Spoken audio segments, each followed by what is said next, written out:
BC సంక్షేమ సంఘం యోజన విభాగం రాష్ట్ర అధ్యక్షులు ఉల్లిపాయల లీలాకృష్ణ యాదవ్ విలేకరుల సమావేశంలో మాట్లాడుతూ తెలుగుదేశం పార్టీ అంటే బీసీలు అని అనేక మార్లు చెప్పుకొస్తున్న అధినాయకులు తిరుపతి తిరుమల దేవస్థానం పాలక మండలి సభ్యులు జంగా కృష్ణమూర్తి విషయంలో న్యాయం చేయాలని రాష్ట్ర ప్రభుత్వాన్ని కోరారు.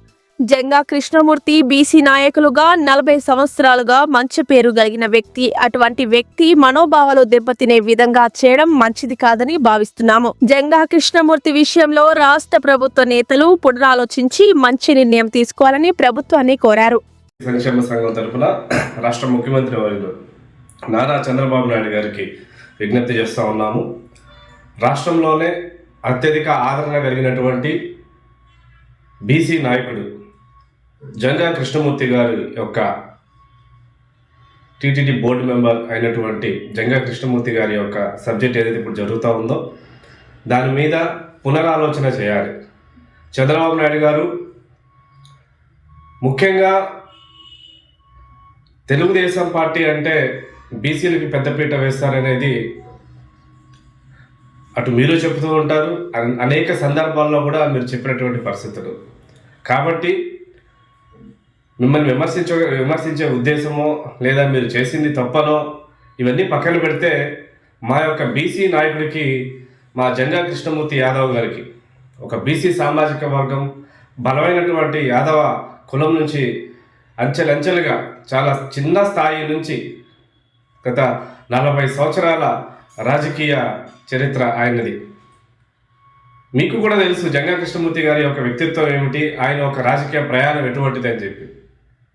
చాలా అవసరమైనటువంటి సమయంలో వైఎస్ఆర్ కాంగ్రెస్ పార్టీలో కీలకంగా ఉన్నటువంటి సమయంలో ఆయన మీరు చెప్పినటువంటి హామీలని, అదేవిధంగా మీరు చేసినటువంటి వాగ్దానాలను నమ్మి తెలుగుదేశం పార్టీలోకి రావడం కూడా అందరికీ తెలిసిన విషయమే.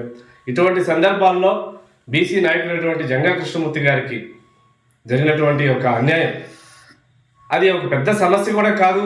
కానీ మరి ఒక వార్తాపత్రిక అయినటువంటి కేవలం ఒక్క వార్తాపత్రిక మాత్రమే, ఆంధ్రజ్యోతి మాత్రమే ఎందుకు ఆ విధంగా కథనాలు సృష్టించి ఒక బీసీ నాయకుడిని మీరేమో ఒక పక్కన జంగా కృష్ణమూర్తి గారికి సైట్ అలాట్ చేయండి బోర్డు నిర్ణయానికి వదిలేశారు. బోర్డు నిర్ణయించింది మళ్ళీ మంత్రివర్గానికి పంపించింది, మళ్ళీ ఒకే మంత్రివర్గం కృష్ణమూర్తి గారికి తెలియకుండా మళ్ళీ అది క్యాన్సిల్ చేయడం అంటే ఇది చాలా బీసీని అవమానించడమే. ఆయన్ని వ్యక్తిగతంగా ఒక సామాన్య వ్యక్తి కాదు కదా, ఏదో ఒక చిన్న విషయం కాదు కదా ఇదంతా కూడా చెప్తా ఉన్నాం. రాష్ట్రంలో ఉండేటువంటి బీసీల మనోభావాలు దెబ్బతింటున్నాయి. ముఖ్యంగా యాదవ సామాజిక వర్గం దీన్ని తీవ్రంగా ఖండిస్తూ ఉన్నాము. చంద్రబాబు నాయుడు గారు మీరు వీలైనంత తొందరగా పునరాలోచన చేసి జంగా కృష్ణమూర్తి గారికి అన్ని విధాలుగా న్యాయం చేయాలని చెప్పి కోరుతా ఉన్నాం.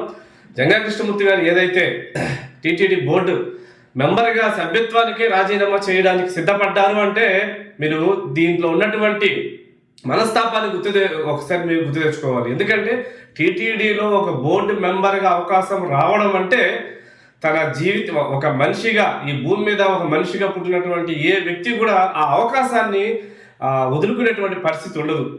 అయినా కానీ టీటీడీ బోర్డు మెంబర్ అటువంటి శ్రీ వెంకటేశ్వర స్వామి సన్నిధిలో ఆయనని నేరుగా 24 గంటలు ఆయనకి సేవ చేసుకునేటువంటి ఒక భాగ్యాన్ని కూడా జంగా కృష్ణమూర్తి గారు తృణప్రాయంగా వదులుకుంటున్నారంటే ఆయనకి ఎంత మనస్తాపం కలిగించుంటారు, ఎటువంటి పరిస్థితుల్లో ఎటువంటి నిర్ణయం తీసుకోవాల్సి వస్తుంది. చంద్రబాబు నాయుడు గారు దయచేసి మీరు తొందరగా పునరాలోచన చేసి జంగా కృష్ణమూర్తి గారికి న్యాయం చేయాలని కోరుతా ఉన్నాం. లేని పక్షంలో బీసీలందరూ టీడీపీకి దూరమైన ఆశ్చర్యపడలేదు.